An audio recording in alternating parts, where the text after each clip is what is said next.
today I'm going to jump right into the word if y'all don't mind. Come on. Hallelujah. Who's excited about the word? Amen.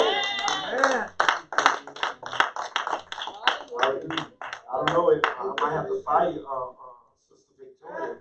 Y'all get another amen call. Yeah. Hallelujah. Praise God. He's worthy. Yeah, worthy. We're going to be coming out of the book of Luke today, the 9th chapter, and at verse 62. Hallelujah. Let us stand for the word, and then you may be seated after the reading of the scripture.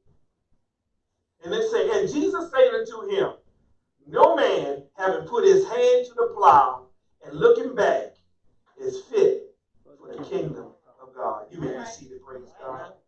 Hallelujah. So if I had a topic today, it would be, what's behind you?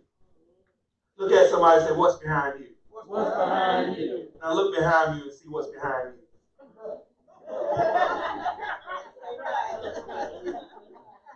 All right. Don't say nothing.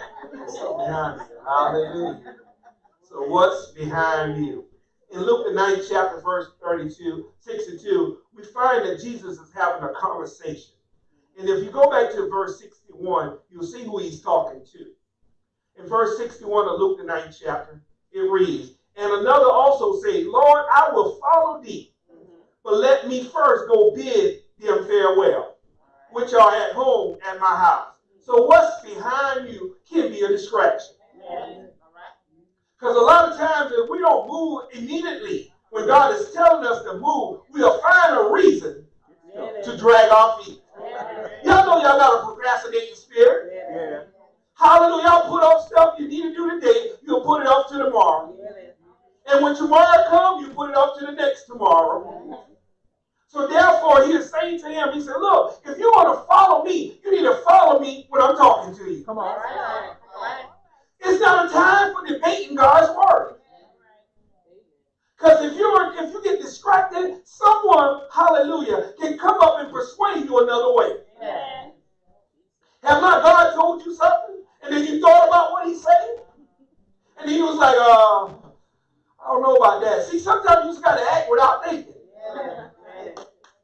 Because faith don't require you to think about it. You don't have to use your logic. We walk by faith and not by what we're thinking. Come on, that's sight, that's perception, right? So therefore, we got to learn how to walk by faith. Tell somebody, walk by faith. Walk by faith. No matter what's behind you, walk by faith.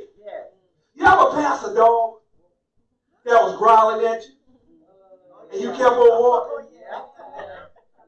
But then after a while, you begin to look to see what's behind you, just to see whether he got off that chain or not. But when you're walking by faith, you just got to keep on walking. Tell somebody, keep on walking. Keep on walking. Because what I want to ask you today is, what has your attention? What got you making backtracks? Y'all know what backtrack is, right? You made some tracks, and then you turn around and go back across those tracks. You're trying to retrace, hallelujah, what God is saying to you. You're trying to retrace and figure it out. Y'all ever mess up in a relationship before? Yeah. And you try to backtrack to find out where it went wrong? Yeah. You never even thought about it, was it even right? Because, sometimes lust will mess you up. Not sometimes, every time. Yeah, well. Lust will mess you up. Hallelujah. If some good-looking guy like me pass by, might mess some of y'all women up.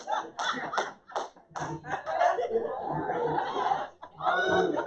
It mess up. Hallelujah. Hallelujah. Go ahead, laugh about it. Hallelujah. And so therefore, you have to make sure your mind stay on Jesus. Because lust has messed a lot of folks up. We thought it was right for us because they had a right physique. They look a certain way. They look a certain part. They smell a certain way. Come on, they had a shape you wanted. Hallelujah. And everybody don't agree on shape. But it's whatever you lusting after. Hallelujah. And so therefore that lust messed you up because when you got into that relationship, oh, you wish you did. Anybody has some regrets in the house? Y'all keep on living. Hallelujah. Some regrets. I'm sorry. That kind of came out all kind of ways. I think my wife was the only one who could understand what I said. Hallelujah. I would blame it on false teeth, but I ain't got none. So we done had some regrets in our lives. Some bad decisions we made out of lust. And so that thing will mess you up because what's behind you can still persuade you. Because you're still based on your last relationship instead of the relationship God has in store for you. When you was dating so-and-so, they did certain things, right? And then you get in another relationship, you expect what so-and-so did that you like. I ain't going to get too many amens up in here. But see, we want to backtrack all the time. And this ain't the time to backtrack. Backtrack means I'm going backwards. That's right. I don't need to recross over stuff. I don't need to revisit stuff in my mind. Anybody ever done that? Yeah. You go back and retrace stuff in your head? Rewind. Hello? Why would you want to retrace heartbreak? By playing the blues. We play songs that take us back to that hurtful place. Are you not backtracking? Tell somebody get on track. Get on track. So what's behind us? What has your attention? Not only are we backtracking, but we also backing up. We backing up on what God has told us to do. We back up and say, no, Lord, I ain't ready for that. Because we'd rather stay on our crutches. We'd rather stay in our wheelchair. We want to stay disabled. Hello. And then we'll blame it on our condition. Come on. When that guy told Jesus, I got nobody to put me in the water. Hallelujah. When he told Peter and John, I got nobody to put me in the water. What did he say? Get up. Quit backtracking, backing up on God. God's about to bless you right now. And you worry about your failures of yesterday.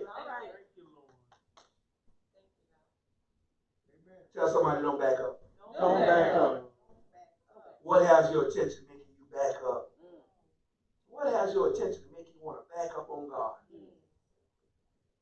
Man, I can't watch basketball like I used to. So you start backing up. I can't watch them New England Patriots lose. And so you start backing up. So we start finding reasons. I can't text like I used to because I'm backing up. I can't flirt like I used to because I'm backing up. Come on. So what got you backing up?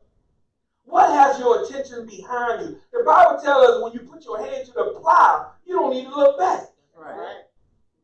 But not only do we backtrack, we back up, but we also back down. Okay. What do you mean back down? When God has promised you that he's about to bring you out, don't need to back down now. Yes, sir. God's going to embolden you. He's going to give you power to go forward. Come on. Why back down now? If he's about to bless your business, don't back down. Take on more clients. Get some more customers. Come on, expand your business. Well, I know I want to be that supervisor one day, but when opportunity comes, you back down because you're afraid. Be not afraid because God has not given you that fear. But also, watch it. He say, put his hand to the plow and looking back is not fit. It's fit for the kingdom of God. Watch this. Sometimes you have to pull your hand to the plow. What do you mean by pull your hand to the plow? Because your hand is in some stuff behind you. You got to pull your hand forward. You got to pull yourself to get hooked to the plow. So it requires some effort. You ever seen anybody plowing a field? Now, y'all have seen on TV where the mule was in front of the plow and they was pulling these long ropes. That man had to pull his hand to that plow. Come on, because it was hot. It was rough. Sometimes when you know what you're about to go through, you got to pull your way up. It's not going to be easy just to step into it. You got to make yourself want to get. Some of y'all had to make yourself come to church today. You had to pull yourself up and then pull your britches up.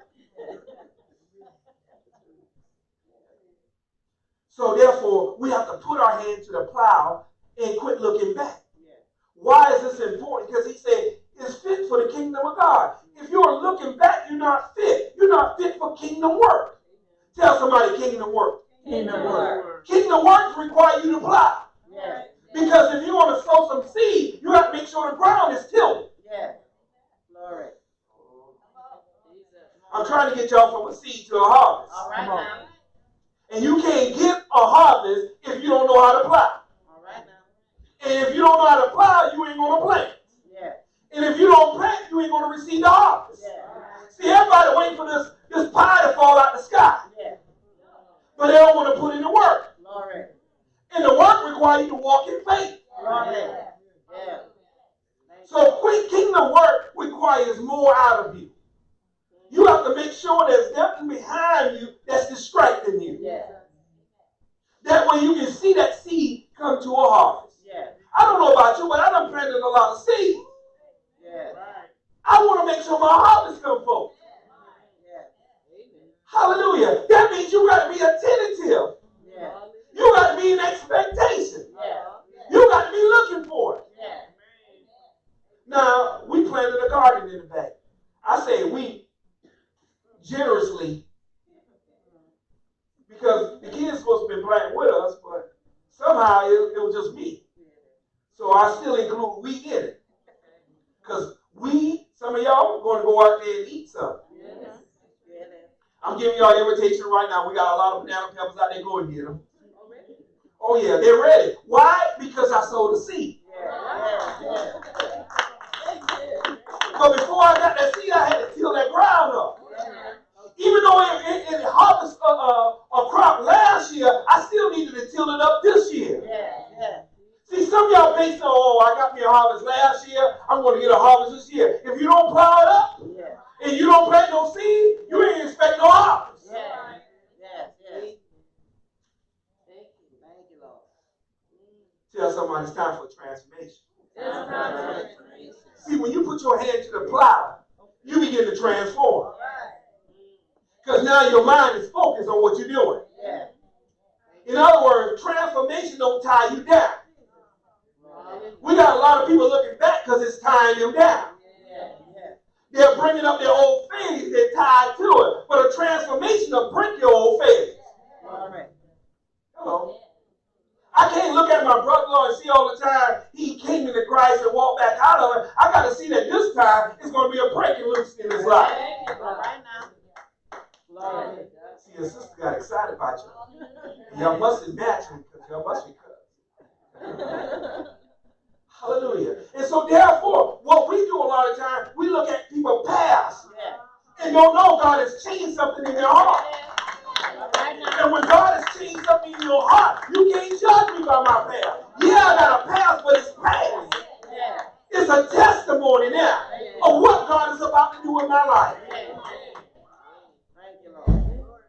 So I'm getting transformation taking place right now. Every time I put my hand to the plow, I say, Lord, use me. Lord, order my steps in your ways, in your word, oh God. Order my steps, oh God, that I don't fall into iniquity, that I don't go back into the things I used to do. So what's more important is what's before you.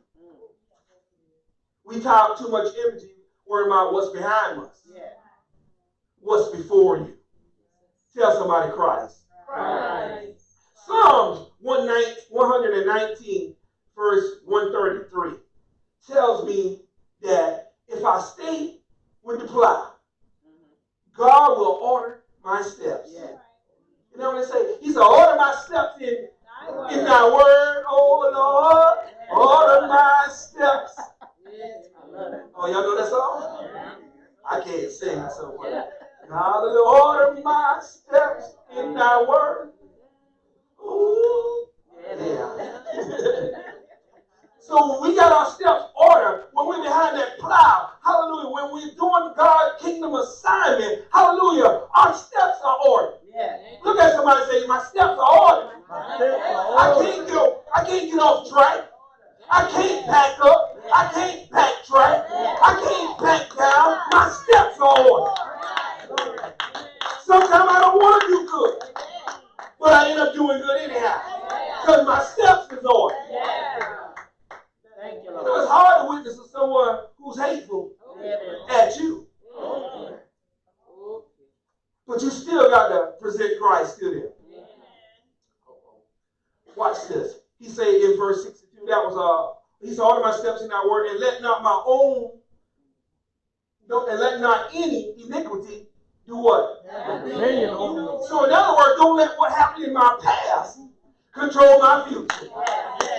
He said, order my steps in thy word, and let not my past, not any iniquity, have dominion over me. Those old stuff will have dominion over you if you don't change your mindset.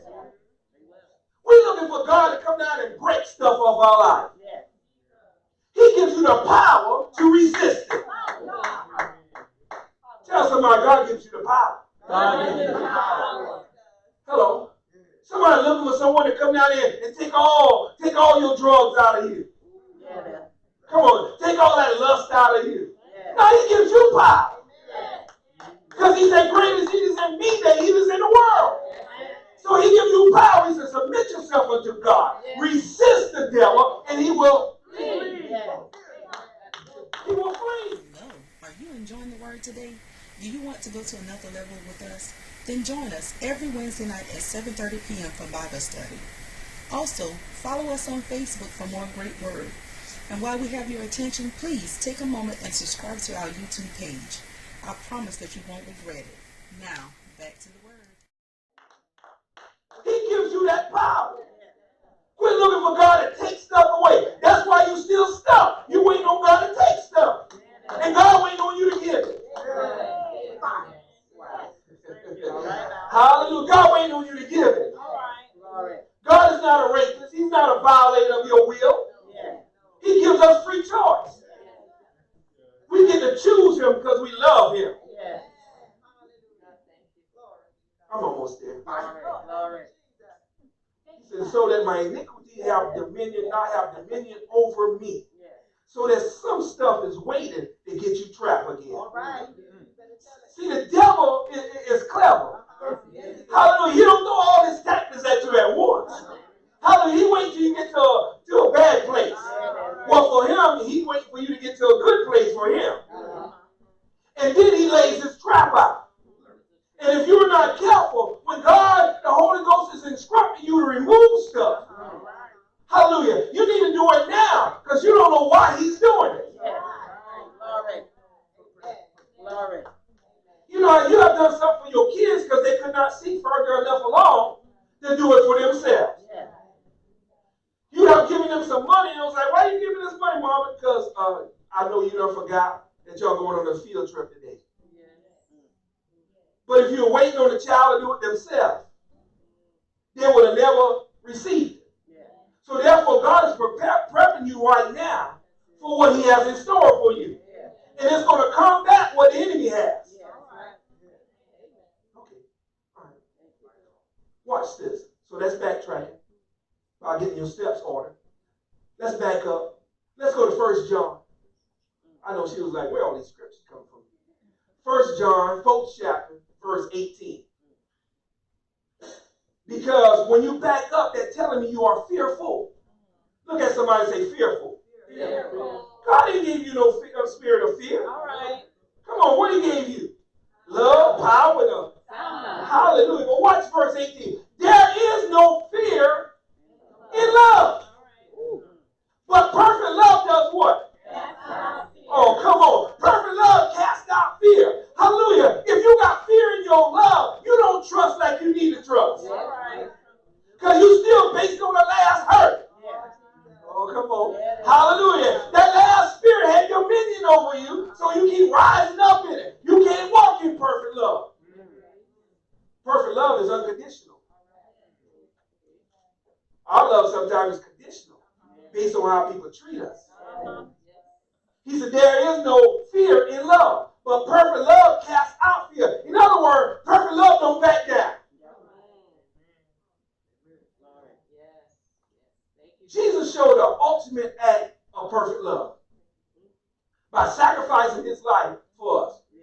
The Bible said, no greater love than this, than a man lay down his life for a friend. Hallelujah. He loved us so much, he laid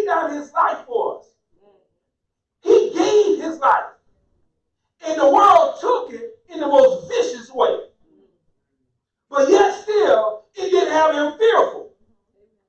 When they whooped him, when they beat him, when they spat on him, when they mocked him and ridiculed him, when they publicly shamed him, yet still, love had no fear.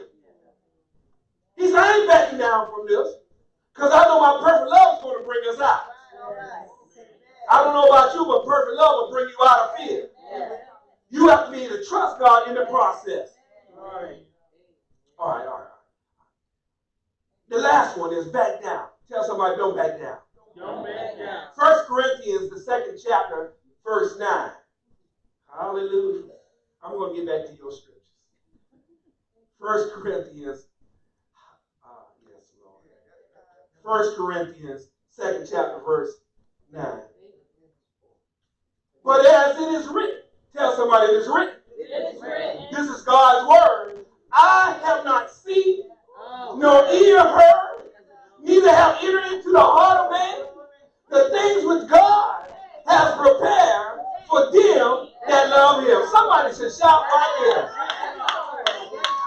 In other words, hallelujah, you backing down and you don't even know what God has in store for you. No eye can see. People try to tell you what you can become. But they haven't even seen what God has in store for you. I have not seen, nor ear have heard, neither have entered into the heart of man. You ain't even thought about what God has for you. You can't even get a phantom. Hallelujah. It can't even fashion in your mind. You can't even create what God has in store for you. I don't know about you. Hallelujah. That's like a loving father got a surprise for you. You just graduated, and now you got the keys to a car. You couldn't even imagine. You thought you were going to get a little hoopty, and he give you a brand new car. Hallelujah. I'm kind of excited about the hoopty, too. If I ain't had no car, I'll take the hoop. But he said, eyes have not seen, ears have not heard, nor entered the heart of man what God has in store for us, what he has prepared for them that love him. Watch this. I'm going to close out on this. Let's go to the 10th chapter of Luke. Hallelujah. She's excited back there now. Hallelujah. She said, finally, we on the scripture that you put down. Okay. Look at 10th chapter, verse 1. Now, remember in verse 62, right? Yeah, he said, you should not put your hand to the plow and look it back because it is not fit for the kingdom of God. But watch this. He said, after these things, the Lord appointed other 70 also, and sent them 2 and 2 before his face, into every city and place, whether he himself would come. Verse 2. Therefore say he unto them, the harvest truly is great, but the laborers are few. Pray you therefore the Lord of the harvest that he will what? Send those laborers into his harvest. In other words, before Jesus could give the assignment, he had to make sure you was ready for it. He said, there's no need for me to tell you about it. He said, if you put your hand to the plow, then I'll release you into the harvest. Yes, sir. You can't expect a harvest if you don't get behind the plow. So he said, I'm about to release some folks. I'm about to take you up to another level. But you got to be on kingdom assignment. Yeah. In other words, Bobby, get your house in order. God, I'm giving you notice today. Hallelujah. Because there's an elevation coming your way, but you got to get your house in order. Choose you this day whom you're going to serve. Yes, God. So I'm prepping it now. I'm going to do this on church anniversary, but I'm giving time to get ready. Glory. Hallelujah. Now his wife looking a little fearful. But God has not given us the spirit of fear. Glory. But love, power, and a sound mind. Hallelujah. Because sometimes we judge people based on what we see in their eyes. Yes, God. And not what God sees in their heart. You don't know the change God about to make in their heart. Come on. Oh, Lord. Hallelujah. In other words, all your prayer is about to come to fruition. All you've been praying for is about to show up. He's about to walk into the vision we never seen before. Glory. What a mighty God we serve. He said, I'm ready to release you now. Watch this. This verse 2, right? He said the harvest is ready. It's a great harvest. Truly it is, but the laborers are few. Right? But watch this. Go to verse 17. And I'm going to finish out on this. Hallelujah. And the 70 returned again. With what? Joy. I say the 17 returned again with what? Joy. In other words, once God said you got behind the plow, I don't know all of your steps. I'm going to show you going to have greater things. And you begin to move in kingdom work. Watch what happens. Great joy comes. To the point they say, Lord, even devils are subject unto us through thy name. In other words, you want to take back over your house. When you start walking in this thing, joy going to come. See, what y'all been doing is putting your hand to the plow and looking at it as hard work. Come on. Hallelujah. But God is showing us that with his strength, hallelujah, what you think is hard will become easier. Glory. And it's going to give you great joy. Yeah. It's not like the great joy of seeing a harvest knowing that you planted. Amen. Yeah. Hallelujah. It's something else when somebody else plant food for you. Hallelujah. Y'all got some money for somebody? Oh, yeah. You was good, right? But when you earned it yourself, Come on now. when you got your first paycheck, couldn't tell you nothing. Even though you talk about the tax man. Oh, yeah. Like, why does gross here? What's this net thing? If we remove the net part and stick to the gross, we'd be good. But you was excited about your check. That's right. You didn't start evaluating that thing until you start getting more checks. Glory. You lost the joy of the first check. I should be excited every time he give me a check. There was a time when you was begging for a job. Yeah. Yeah, thank you, God. So quickly how we forget. Yeah. What he say here in verse 17. He said, and the 70 returned again with joy. They returned again with joy. In other words, when they got an assignment, they was released to their assignment. And when they start walking in their assignment, they start seeing the harvest. Yeah. And they had no choice but to be joyful. When your harvest show up, people are going to know by your joy. You ain't going to have to worry about a praise service then. You ain't going to have to worry about it then. Hallelujah. You ain't going to have nobody prime you when you walk into your house. I know you got it. When I pull up there, I ain't going to tell you what kind of car I'm getting. But when I pull up in it, hallelujah, you're going to see the joy of me riding. And you're going to see the joy of you waving from the outside. Hallelujah. Just a little humor, praise God. I will blow at y'all. But God is good. I don't know about you, but some people want to rain on what God has for you. I don't know about you, but God can rain on his own stuff. Don't we know we need a rain? In order for stuff to grow? Everybody needs water. Just like everybody needs the word. The word is what makes us grow. Hallelujah. So therefore, if we apply this word to our life, we won't be looking back. We won't worry about what's behind us anymore. We can worry about what's before, what God has in store for us. I know eyes have not seen, ears have not heard, nor in the heart of man what God has in store for me. Look like everybody wins. And you look like you don't want to lose. But looks can be deceiving. I've seen people that started off in the back of the race end up in front of the race. I tell somebody, I'm not in competition with you. You're not even in my race. Hello. Hallelujah. I'm racing to God. I'm running for him. That's right. Y'all just spectating. Y'all just watching it. Y'all might be running too. You may be running for him. But a lot of times we're in competition with people, and we shouldn't Come on. What God has for them, God has for them. What God has for you, it is for you. So what's behind you? What's going to keep holding you back? You know, there's a thing called drag on a car. And it will slow a car down. When I'm on my bicycle, I catch the hill because I anticipate that when I go down the hill, eventually I got to go back up one. So I use the momentum of going down to push me up. And if I stand up on my bike and just rest, I begin to create drag. You got to learn to push through when you want to rest. Somebody will catch that. You got to learn how to push through when you want to rest. That's when you get your breakthrough.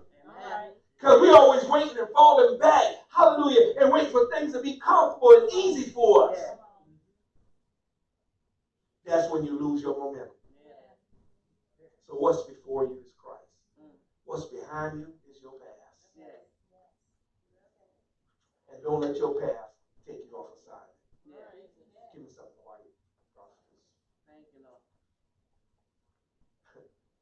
Because he's trying to give us peace. He's trying to give us joy. He wants us to see that through his name, we can do all things. The fact that the devil's going to tremble, the devils were afraid, the devils were subject. That means that you had authority over them. Ain't you tired of fighting the devil? Ain't you tired of him putting you on the run? Hello? When you walk up in the room, the devil's flee. What happened to everybody? I just started talking about Jesus and everybody cleared the house. You know, I be walking in. Now my family is a little bit different. I used to walk in the house. All of a sudden, it was like roaches. Oh, don't act like you don't know what roaches is. When the light cut on, the roaches kind of they scatter, right? Soon you start talking about the word, they'll say, yeah, was that good? And then after a while, they start tiptoeing. They even put up that finger outside the church. You know you giving the word, then they start putting the finger up. And you had a cookout. Devil tried to flee. Now I ain't calling people devil, but the spirit in him. Because the Bible said we wrestle not against flesh and blood, right? So therefore we wrestle against spirits. So these boys like, look here, these 7 is like, man, as long as we stay on the side, as long as we stay behind the cloud, as long as we keep allowing the word to order our steps, we have power and authority over those things which afflict us. Because people run to the church when they are afflicted. But I come to tell you today, once you walk in the power of God, you ain't got to run. You got authority to cast it out there.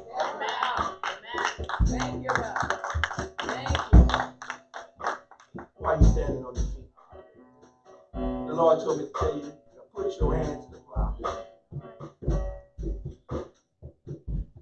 You know, even going forward, when they're plowing that field, they stay in a straight line. They get to the end of the road and see back.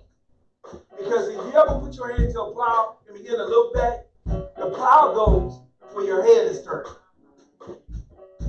So you put your hand here, and you start looking.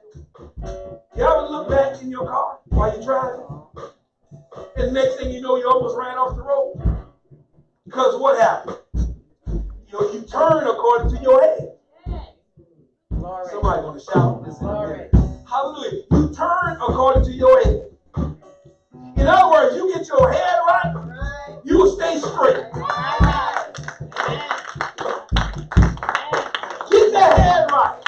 That's all you got to do is get that head right. Because when you get that head right, the body will follow. The Lord showed me I was on my bike and I was riding. Hallelujah, my body was tight, but my head wasn't.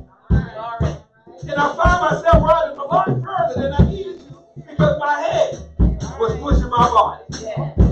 A Imagine when your spirit is pushing you instead of your flesh. I hope this word is found in you.